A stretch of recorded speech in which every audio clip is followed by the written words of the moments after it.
Good morning dear students. मैं आपको part 3 Hindi second से हिंदी लिटरेचर से पार्ट 3 सोने की फसल के बारे में बताऊंगी।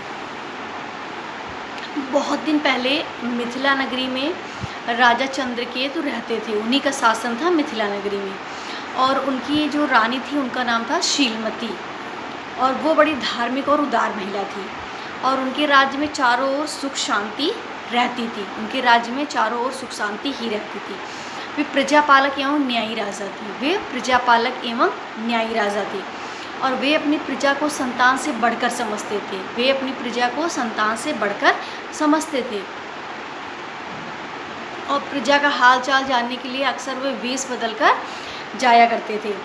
एक रात जब वे अस्त्र शस्त्र से लैस होकर के जब वो अपने 2 अंगरक्षकों के साथ एक दिन रात में नगर का भ्रमण कर रहे थे, तभी 3 चोर हीरामल नगर सेठ हीरामल के मकान में 3 चोर चोरी करने की नीयत से सेंध मार रहे थे। तो राजा ने जब तीनों चोरों को ललकारा तब वे भागने लगे, किंतु राजा के अंगरक्षकों ने उन्हें पकड़ लिया और फिर तीनों चोरों को ले जाकर हवालात में बंद कर दिया। चूँकि राजा ने तीनों चोरों को अपने रंगे हाथों पकड़ा था चोरी करते हुए, इसलिए बचने की कोई उम्मीद नहीं थी और तीनों को मृत्युदंड मिलना तय था। और दूसरे दिन जब दरबार लगा तो तीनों चोरों को सामने प्रस्तुत किया गया, जिनका नाम था मंगल, अकलू एवं रामदत्त, और तीनों को राजा ने फांसी की सज़ा सुना डाली। और अगली आने वाली पूर्णिमा पर उन्हें फांसी पे चढ़ना था।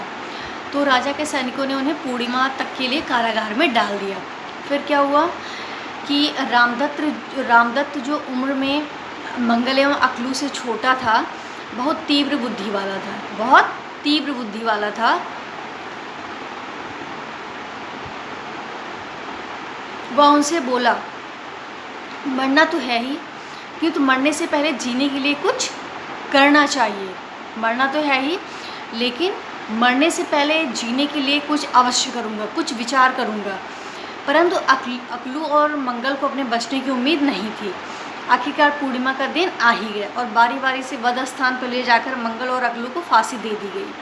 अब जब रामदत्त की बारी आई तब वह राजा के सैनिकों से बोला, सरकार थोड़ा रुकिए, मरने से पहले मेरी अंतिम इच्छा है कि मैं अपने न्यायप्रिय एवं उदार हृदय महाराज का दर्शन करूँ। राज सैनिकों ने उनकी फरियाद राजा तक पहुँचा दी। राजा बोले, ठीक है, उसे मेरे सामने उपस्थित करो। फिर क्या हुआ, रामदत्त को दरबार में राजा के पास लाया गया। तब वह राजा से बोला, हुजूर, मैं सोने की खेती करने की कला जानता हूँ, और अगर आपने मुझे फांसी पे चढ़ा दिया तो मेरे मरने के बाद ये कला समाप्त हो जाएगी, और मैं फांसी चढ़ने से पूर्व आपको सोने की फसल उगाने की विधि बताना चाहता हूँ। राजा ने उसकी फांसी को स्थगित कर दिया और प्रधानमंत्री को आदेश दिया कि जैसा जैसा ये कहता है वैसा वैसा ही करो। और रामदत्त ने राजमहल के प्रांगण में ज़मीन का एक चौकोर टुकड़ा चुना। उस टुकड़े को 9 दिनों तक 9 ब्राह्मणों द्वारा सोने के हल से जोता गया। फिर सैकड़ों कुंवारी कन्याओं द्वारा स्वर्ण कलशों में गंगा जल भरकर उसे सींचा गया। फिर जौहरी को आदेश हुआ कि वो सोने के छोटे छोटे टुकड़ों को बीज की शक्ल देकर तैयार करें, और इस प्रकार सोना बोने के लिए सारी तैयारी कर ली गई। अब राज्य के प्रधान पुरोहित से शुभ मुहूर्त निकलवाया गया, और उस दिन राज्य के दूर दराज के इलाकों एवं नगर से नागरिकों की भीड़ राजमहल में एकत्र हुई, और नियत समय पर राजा चंद्रकेतु अपने सेनापति, न्यायाधिकारी, धर्माधिकारी एवं मंत्रियों तथा सामंतों के साथ उस स्थान पर पधारे।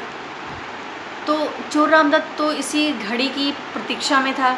उसने राजा से निवेदन किया कि आप सोने की फसल की बुआई करें, लेकिन उसने साथ साथ ये भी कहा कि ये फसल तभी उगेगी जब जिसने अपने पूरे जीवन काल में कोई चोरी ना की हो। अगर किसी ने चोरी किया होगा, झूठ बोल दिया होगा, तो ये कभी नहीं उगेगा। और फिर जो सारा प्रयत्न हम लोगों ने किया है वो बेकार चला जाएगा। तो फिर राजा चंद्रकेत यह सुनते ही राजा चंद्रकेत ने अपना हाथ बढ़ाया था, लेकिन वो उन्होंने रोक लिया। फिर बोले, नहीं नहीं, बचपन में मैंने एक बार चोरी करके मिठाई खा ली थी, उन्होंने सेनापति चंद्रचूड़ जी से आग्रह किया कि वे फसल की बुआई, पर उन्होंने भी अपने विद्यार्थी जीवन में एक मित्र की पुस्तक चुराने की बात कह डाली। इसके बाद राजा ने क्रमशः धर्माधिकारी, प्रधानमंत्री एवं अन्य राज दरबारियों से निवेदन किया, पर उन सभी मुकर गए, क्योंकि कोई भी व्यक्ति ऐसा ना था जिसने अपने जीवन काल में कुछ भी ना चुराया हो। तब राजा ने भीड़ की ओर मुखातिब होकर आम प्रजा से पूछा कि कोई ऐसा व्यक्ति हो तो सामने आए, परंतु भीड़ में से कोई भी व्यक्ति सामने ना आया। अब तो बड़ी विकट स्थिति उत्पन्न हो गई थी। यह बात सबके सामने प्रमाणित हो चुकी थी कि राजा से लेकर आम प्रजा सबके सब चोर हैं। तो कोई छोटा चोर है तो कोई बड़ा चोर है, लेकिन चोर सभी हैं। फिर क्या हुआ, अब चोर रामदत्त आगे आकर बोला, प्रजाजनों एवं सभासदों, आपके राजा चोर हैं, सेनापति, धर्माधिकारी, न्यायाधिकारी, मंत्रीगण और खुद आप लोग भी चोर हैं। जब चोरों की जमात का एक अदना सा सदस्य गरीब रामदत्त ही फांसी पर क्यों चढ़े? उसने कहा, जब सबके सब चोर हैं तो मैं ही अकेला फांसी पे क्यों चढ़ूं? फिर तो सबको फांसी होनी चाहिए। मान लीजिए कोई छोटा चोर है, कोई बड़ा चोर है, पर चोरी तो सबने की है। फिर उसने कहा कि मैंने नगर सेठ के घर में चोरी करने की कोशिश की, क्योंकि मेरा परिवार 3 दिन से भूखा हुआ था, मेरे घर में अन्न का एक दाना नहीं था। तो अगर ये करना, उसने कहा कि अगर मुझे कोई रोज़गार धंधा मिल गया होता तो मैं ये कृत्य कभी नहीं करता, लेकिन मैं भी क्या करूं, मेरा परिवार 3 दिन से भूखा था, मेरे पत्नी, मेरे बच्चे सब भूखे थे, तो इसलिए मैंने चोरी की। मैंने गलत इंटेंशन से चोरी नहीं की, और अगर मुझे कुछ रोज़गार मिल गया होता तो मैं ये चोरी कभी नहीं करता। और चोर की बात सुनकर राजा तथा दरबारियों का सिर शर्म से झुक गया और उनकी बोलती बंद हो गई। राजा ने रामदत्त को मुक्त करने का आदेश दिया तथा उसको व्यापार करने हेतु 100 स्वर्ण मुद्राएं दी। 100 स्वर्ण मुद्राएं दी। कुछ ही दिनों में रामदत्त मिथिला नगरी का एक सम्भ्रांत व्यापारी बनकर सुखपूर्वक जीवन बिताने लगा। ये रंजन कुमार शर्मा रंजन के द्वारा लिखा गया है, और इस पाठ से हमें ये शिक्षा मिलती है कि चतुर व्यक्ति कठिन से कठिन परिस्थितियों में भी विजय प्राप्त कर लेता है। चतुर व्यक्ति कठिन से कठिन परिस्थितियों में विजय प्राप्त कर लेता है, क्योंकि स्थितियां चाहे जितनी भी विपरीत क्यों ना हो, अगर आपका दृढ़ निश्चय मजबूत है, आप खुद के अंदर से मजबूत है, तो आप कठिन से कठिन परिस्थितियों में भी आप अपने आप को ढा सकते हैं और आप चतुराई से सारे काम को कर सकते हैं। तो जैसा कि इस पाठ में हमने देखा कि अकलू, रामदत्त और मंगल तीनों को फांसी चढ़नी थी। तो उसने कहा कि जब ये सबके सब चोर हैं तो मैं अकेला फांसी पे क्यों चढ़ूं? तो इस तरीके से रामदत्त की चतुराई से, उसके सराहना से वो अपने आप को फांसी पे चढ़ने से बच गया। इसीलिए हम कहते हैं विपरीत से विपरीत परिस्थितियों में हमें अपना धैर्य नहीं खोना चाहिए। हमें बहुत धैर्य के साथ हमें जो है काम लेना चाहिए। अब शब्दों से दोस्ती दिया गया, शब्दार्थ लिखा गया है, शब्दार्थ आपको याद करना है। फिर मौखिक उत्तर दीजिए, ये आपको याद करना है।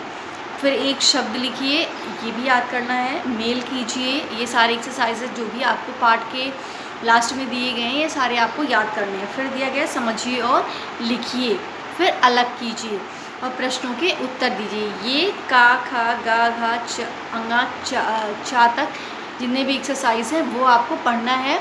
और पहले आप जो है शब्द लिख लेंगे, फिर उसका अर्थ अपने आप से रफ कॉपी में लिखेंगे। तो इस तरीके से आप इस पाठ का रिवीजन करेंगे, और उसके रिवीजन करने के बाद जितना भी पहले आप क्वेश्चन एक रफ कॉपी लेंगे, उसमें सारा क्वेश्चन जो है आप लिख लेंगे, और उसके बाद उसका आंसर एक पर्टिकुलर टाइम, इतना टाइम ले लीजिए कि मुझे इतने टाइम में ये सारा मैनेजमेंट करना है। तो उस तरीके से आप उतने देर में आप याद कर लीजिए, और याद करने के बाद उसको जो है आंसर लिख लीजिए। लेकिन पहले एक रफ कॉपी में सारे क्वेश्चन लिख करके फिर उसके आंसर जो है आप अपने आप से लिखेंगे।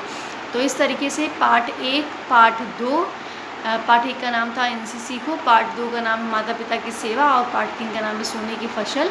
ये पार्ट 3 तक हमने रिवीज़न ले लिया है, और आपको प्रश्न उत्तर याद करना है, शब्दार्थ याद करना है, और जितने भी एक्सरसाइजेज आपको बुक में दी हुई है वो सारी एक्सरसाइजेज आपको याद करनी है। और याद करने के बाद आप जो है उसको रफ कॉपी में लिख लेंगे। इस तरीके से पार्ट 3 का रिवीजन पूरा हो गया।